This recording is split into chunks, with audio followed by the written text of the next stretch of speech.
Good morning students, I am MRK. Today class 11th standard max பார்த்துக்கிட்டு chapter 7 matrices and determinants exercise 7.1. Okay students, good. 13th sum பார்க்குறோம். Verify the property ன்னு கொடுத்துருக்கு. சரிங்களா, இது distributive property. இது நம்ம 10th standardல இருக்குது, நீ செஞ்சிடலாம். சரி, கொஸ்டினில் given கொடுத்ததை எடுத்துக்கிறேன், கொஸ்டின் அதிலே எடுத்துடுறேன் அப்படியே, ஏன்னா மேட்ரிக்ஸ் பெருசாக போகும். அப்போ கொஸ்டினில் மேட்ரிக்ஸ் கொடுத்துருக்கல ஏபிசி, அதை கிவன் எடுத்து நம்ம பேப்பரில் எழுதுன மாதிரி நினச்சிக்கோ, அதை எடுத்துட்டேன். ஃபஸ்ட்டு லெஃப்ட் ஹேண்ட் சைடில் உள்ள ப்ராக்கெட்டை க்ளோஸ் பண்ணணும். லெஃப்ட் ஹேண்ட் சைடு செய்ய போகிறேன். ஃபஸ்ட்டு பி ப்ளஸ் சி அப்படின்னு சொல்லி கண்டுபிடிக்கணும்.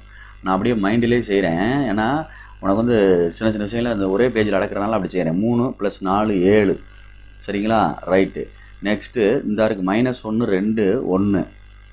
அடுத்து என்ன வரும்டா தம்பி? 4 + 1 5. அடுத்து வந்து 1 + 7 8. அடுத்து 0 + 1 1. அடுத்து 2 - 1 1. இதுதான் பி ப்ளஸ் சி. இதோட ஏயை மல்டிப்ளை பண்ண போகிறேன். ஏ என்ன செய்ய போகிறேன்? மல்டிப்ளை பண்ண போகிறேன். ஏயை மல்டிப்ளை பண்ண போகிறேன். சரி, தனியாக அங்கிட்டு கீழே செஞ்சுக்குவோம், அப்புறம் டிஸ்டர்ப் ஆகணும், மாறியா தெரியும். சரி, A into B plus C. Okay, good. இப்போ ஏ எழுதிடுறேன் முதல்ல. 2 0 -3 1 4 5. இப்போ கொடுத்ததை எழுதுகிறேன், கண்டுபிடிச்சதை 7 1 5 8 1 1. Okay, good. இப்போ கரெக்டாக டேரெக்டாக மல்டிப்ளை பண்ணு, பார்த்து பண்ணு. 14 0 -15. பொறுமையாக பண்ணிக்க. அடுத்து என்ன ஆயிடுச்சு? 8 2 are 16 0 -3 முடிஞ்சு. அடுத்து 1 7 is 7 1 4 is 4 5 5 are 25 1 8 are 8 1 4 are 4 1 5 is 5.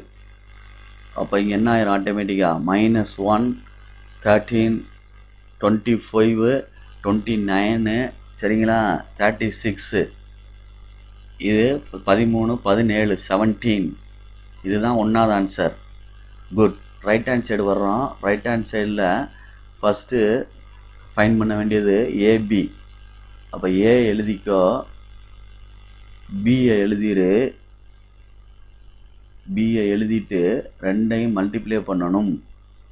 ஏ வந்து 2 0 -3 1 4 5.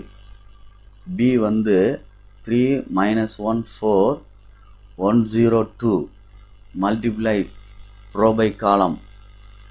3 2 are 6 + 0 -12 1 2 is 2 + 0 -6. கொஞ்சம் கேர்ஃபுல்லாக கவனிச்சுக்கோ. மல்டிப்ளை ப்ராடக்ட் பண்ணுறது உனக்கு ஏற்கனவே 10th ஸ்டாண்டர்டில் தெரியும், அதனால் அப்படியே மைண்ட்லேயே பண்ணுறேன். ஒரு ரோ பை காலமாக ஆரோ காட்டாமல் பண்ணுறேன். 1 3 is 3 1 4 is 4 5 4 are 20 1 1 are 1 0 5 2 are 10. Okay, good. இப்போ அப்படி சிம்பிளிஃபை பண்ணோம்னா -6டா தம்பி, -4 தம்பி. சரிங்களா, 23ல் வந்து 4 போச்சுன்னா 19. சரிங்களா சொல்கிறது? 19. அடுத்து என்ன வந்துடும்? 11. இதுதான் ஏபி. நெக்ஸ்ட்டு ஏசி ஃபைன் பண்ணுவோம். ஏ எழுதிரு 2 0 -3. பியை எழுதிரு 1 4 5. Okay, good. நெக்ஸ்ட்டு சியை எழுதையில் 4 2 1 7 1 -1 அப்படின்னு அர்த்தம். குட். அப்போ மல்டிப்ளை பண்ணையில் கேர்ஃபுல்லாக மல்டிப்ளை பண்ண. 4 2 are 8 + 0 -3. அடுத்து 7 2 are 14 + 0 + 3. Okay, good. அடுத்து 1 4 is 4 4 2 are 8 1 5 is 5 1 7 is 7 1 4 is 4 1 5 is 5 -5 equal to. இது செப்பரேட் பண்ண என்ன வந்துடலாம் தம்பி? 5 17 17 11 போயிடுச்சுன்னா 6. குட். இப்போ ரெண்டும் ஆட் பண்ணுறேன். ஏபி ப்ளஸ்ஸு ஏசி அப்படியே ஆட் பண்ணிடவா எழுதாமல்? குட். -6 5 -1 4 -13 +13. சாரி, நெக்ஸ்ட்டு 19 ஒரு 17 36. நெக்ஸ்ட்டு 11 ஒரு 6 17. இதை கம்பேர் பண்ணி பாரு. அந்த ஆன்சர் இந்த ஆன்சர் 2 கரெக்டாக இருந்தால் நம்ம செஞ்ச கரெக்ட் அப்படின்னு அர்த்தம். Okay, good. From 1 and 2 equal ஆயிடுச்சு.